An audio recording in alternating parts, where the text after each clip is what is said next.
Hi everyone.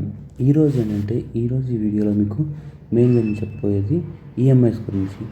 EMIs మనం ఏదైనా equipment కానీ, ఏదైనా మొబైల్ కానీ, ఏదైనా టీవీ కానీ, ఫ్రిడ్జ్ కానీ అలాంటి ఈఎంఐస్లో కొంటాం కదా. అందులో నో కాస్ట్ ఈఎంఐ ఉంటుంది కదా. నో కాస్ట్ ఈఎంఐ తీసుకోవడం వల్ల మనకు ప్రాఫిటా లేకపోతే మైనసా? అందులో నెగిటివ్ ఏంటి, పాజిటివ్ ఏంటి? అందులో పాజిటివ్ పాయింట్స్ ఏమున్నాయి, అవి తీసుకోవచ్చా లేదా, తీసుకుంటే మనకు బెనిఫిట్ ఉందా లేదా, ఒకవేళ నెగిటివ్స్ ఉన్నాయా, నెగిటివ్స్ ఉంటే ఏమున్నాయి అనే దాని గురించి మీకు ఈ వీడియోలో క్లియర్గా ఎక్స్ప్లెయిన్ చేస్తాను. ఇంకా మన ఛానల్ని ఎవరైనా సబ్స్క్రైబ్ చేసుకుని చూసినట్లయితే వెంటనే సబ్స్క్రైబ్ చేసుకోండి.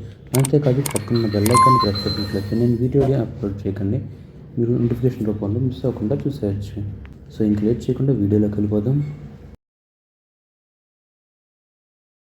ఏదైనా మొబైల్ కొంటాకి కానీ, ఐటమ్ ఏదంటే ఫ్రిడ్జ్ కానీ, ఏసీ కానీ మ్యాక్సిమం ఇప్పుడు ఏం చేస్తున్నారంటే వాళ్ళు ఈఎంఐలు వేస్తున్నారు. ఈఎంఐకి వస్తుంది కదా అని చెప్పేసి అందులో నో కాస్ట్ ఈఎంఐ అనే ఆఫర్ కూడా తీసుకొస్తున్నారు. ఆ నో కాస్ట్ ఈఎంఐ ఏంటంటే దానికి అసలు వడ్డీయే లేదని చెప్పేసి అంటున్నారు. వడ్డీ లేకుండా మనకి ఏదైనా ప్రోడక్ట్ ఇస్తారా? అసలు బ్యాంకులు మనకి ఇంట్రెస్ట్ లేకుండా ఏదైనా మనీ కానీ, ఏదైనా ఈఎంఐ కానీ ఆప్షన్ ప్రొవైడ్ చేస్తారా? సో ఇక్కడ ఏమవుతుందంటే మీకు ఒక ఎగ్జాంపుల్ చెప్తాను. ఫస్ట్ ప్రజెంట్ ఒక ఎగ్జాంపుల్ కింద ఒక మొబైల్ యాక్చువల్గా ఒకళ్ళు ఏం చేస్తారు, మామూలుగా మిడిల్ క్లాస్ వాళ్ళు ఏం చేస్తారు, మామూలు ప్లాన్ అయితే ఒక 10,000 20,000లో ఒక మొబైల్ కొనుక్కుంది అనుకుంటారు. కానీ వాళ్ళకి ఐఫోన్ ఏమైనా ఇష్టం ఉంటే ఐఫోన్ కొనాలనుకున్న వాళ్ళు ఏం చేస్తారంటే ఈఎంఐ ఆప్షన్ ఉంది అని చూసినట్లయితే నో కాస్ట్ ఈఎంఐ ఆప్షన్ అనుకోండి.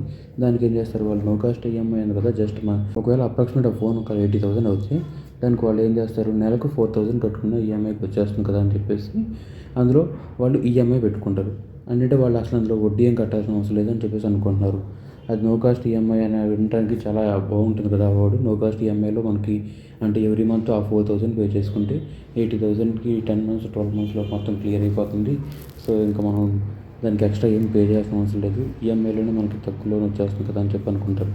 కాకపోతే ఇక్కడ ఏమవుతుందంటే ఈ ఈఎంఐ వల్ల దానివల్ల బెనిఫిట్ ఏంటంటే, బెనిఫిట్ అనేది ఎంతవరకు ఉండదు అనేది దాన్ని పక్కన పెడితే ఇందులో మీకు నెగిటివ్స్ చెప్తాను. ఈ ఈఎంఐ కనుక ఉన్న అసలు నిజాలు ఏంటంటే, ఫస్ట్ చూసినట్లయితే ఇందులో ప్రాసెసింగ్ ఫీజు వడ్డీ లేదనేసి చెప్తారు, కానీ 500 నుంచి 1,000 రూపాయల వరకు ప్రాసెసింగ్ ఫీజు అయితే వీళ్ళు వసూలు చేస్తారు. ఇంకా జిఎస్టీ ఛార్జీలు చూసినట్లయితే మనం కట్టే ప్రతి ఇన్స్టాల్మెంట్ మీద 18% జిఎస్టీ పడుతుంది.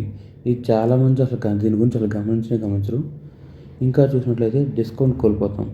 ఇప్పుడు ఏదైనా క్యాష్ పెట్టి మనం ఫోన్ కొనుక్కున్నాం అనుకోండి, అప్పుడు వాళ్ళు ఆ కార్డు మీదో లేదంటే ఆ బ్యాంక్ ఆఫర్ కింద వాళ్ళు ఎంతో కొంత డిస్కౌంట్ ఇస్తారు. అదే మీరు ఈఎంఐ పెట్టి తీసుకున్నారనుకోండి, ఆ డిస్కౌంట్ అనేది ఆ మోడల్కి అప్లై అవ్వదు. అంటే వాళ్ళు ఏం చేస్తారంటే డిస్కౌంట్ చూపిస్తారు, కానీ దాన్ని వడ్డీ కింద కట్ చేసినట్టు దాన్ని క్లియర్ నో ఈఎంఐ కింద కన్వర్ట్ చేస్తారు. సో అప్పుడు మీకు ఎక్స్ట్రా దాని ఇంట్రెస్ట్ కడతారు, ప్లస్ జిఎస్టీ కడతారు. వాటితో పాటు ఇంకా మీకు ప్రాసెసింగ్ ఫీజులు కూడా ఉంటాయి. అదే క్యాష్తో పే చేసినట్లయితే మీకు ఏంటంటే ఎక్స్ట్రా డిస్కౌంట్ వస్తుంది. ఇంకా ఇది జిఎస్టీ కానీ అలాంటివి ఏమీ పే చేయాల్సిన అవసరం లేదు. ఇంకొక మైనస్ ఏంటంటే అప్పులు బాధలోకి వెళ్ళిపోతారు. డెట్ ట్రాప్ అంటే మీకు చిన్న మొత్తాలే కదా అని చెప్పేసి ఏం చేస్తారు, 4-5 వస్తువులు ఈఎంఐలో తీసుకుంటారు ఒకేసారి. నెల చివరికి వచ్చేసరికి మొత్తం వాటికే సరిపోతుంది. మీకు వచ్చే శాలరీ మొత్తం ఆ నెల చివరి అయ్యేసరికి ఆ శాలరీ మొత్తం ఆ ఈఎంఐలు పే చేసుకుంటే సరిపోద్ది.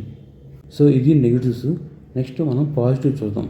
పాజిటివ్స్ ఏమున్నాయి, అసలు ఈఎంఐ తీసుకుంటే బెనిఫిట్స్ ఏమున్నాయి, ఎంతవరకు మనకి బెనిఫిట్స్ ఉంటాయి, అసలు ఈఎంఐ అసలు ఎప్పుడు తీసుకోకూడదు, ఎప్పుడు తీసుకోవాలి అనే దాని గురించి చూస్తున్నప్పుడు, ఇప్పుడు ఇన్ఫ్లేషన్ వచ్చిందనుకోండి, ఈరోజు వస్తువు ధర ఒక 1 lakh ఉంటే వచ్చే ఏడాదికి అది పెరగచ్చు. ఇప్పుడు ఈఎంఐలో తీసుకుంటే అదే రేటుకి వస్తుంది. ఇంకా లిక్విడిటీ లేదంటే క్యాష్ ఫ్లో ఏదంటే దీంట్లో మీకు మీ దగ్గర ఒకవేళ డబ్బులు ఉన్నా అది అత్యవసరాల కోసం దాచుకుని చిన్న మొత్తంలో ఈఎంఐ కట్టడం వల్ల మీ ఆర్థిక బ్యాలెన్స్ని దెబ్బతినకుండా మెయింటైన్ చేస్తుంది అనమాట. ఇంకా నెక్స్ట్ చూసినట్లయితే క్రెడిట్ స్కోర్. ఈ క్రెడిట్ స్కోర్లో చాలా ఇంపార్టెంట్ ఇది. మీరు కరెక్ట్ టైంకి ఈఎంఐ కడితే మీ సిబిల్ స్కోర్ పెరుగుతుంది.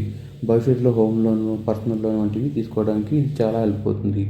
అదే మీరు కరెక్ట్ టైంకి కట్టలేకుండా లేదంటే ఈఎంఐలు మిస్ అయినా సరే మీకు సిబిల్ స్కోర్ మీద చాలా ఇంపాక్ట్ అయితే పడుతుంది, చాలా నెగిటివ్ ఇంపాక్ట్ పడుతుంది. సో ఇక్కడ మీరు చేయాల్సింది ఏంటంటే, ఏదైనా వస్తువు కొనే ముందు ఒకే ఒక రూల్ గుర్తుపెట్టుకోండి.